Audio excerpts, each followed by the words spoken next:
as well. Zaka, we've been seeing the story play out, unfold the last couple of days, and extremely positive, at least in terms of all those foreign dignitaries who are in India, in the national capital, who've been attending the same. We heard it from the French President Emmanuel Macron, extremely positive of how French is willing to collaborate with India in taking the AI story forward, even for the global south. And much of the highlight of this summit in itself is the gap that India is looking at bridging between the global north and the global south. Oh, absolutely. Look, AI is a transformational technology, no doubt about it. It's going to change the way we live, the way we work, the way we consume information.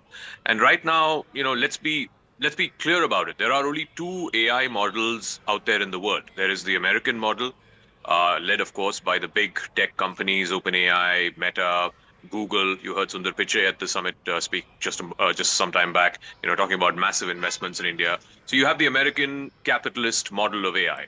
And then you have the Chinese model, DeepSeek. I mean, when DeepSeek put out its frontier version of AI, I think about a year or so ago, it took the world by storm because no one quite thought that, a non-American AI product could actually go out there and challenge the way people thought about,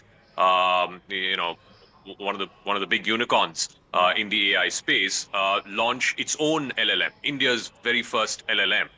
Of course, still long ways to go, no doubt about it. But I think what India is trying to do with this summit is two things. One, say that there is a third way, there is a third option that is available, because the rest of the world needs, more than just two options when it comes to development of large language models. And India is showing that third way.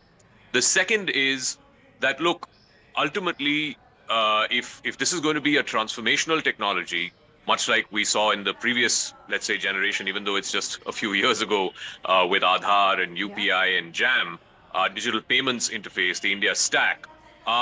What is the India stack when it comes to AI? I think that is something that India will have to find answers to. And I think it brings together, collaborators, entrepreneurs, AI scientists, engineers, startup founders, etc., from a whole host of countries. In terms of just heads of state and heads of government itself, there is a representation from 20 countries. So I think it's basically about India putting itself out there and saying that, look, we are also in this AI race. Where we will eventually land up, that again depends on technology. It depends on regulatory framework and a whole host of factors.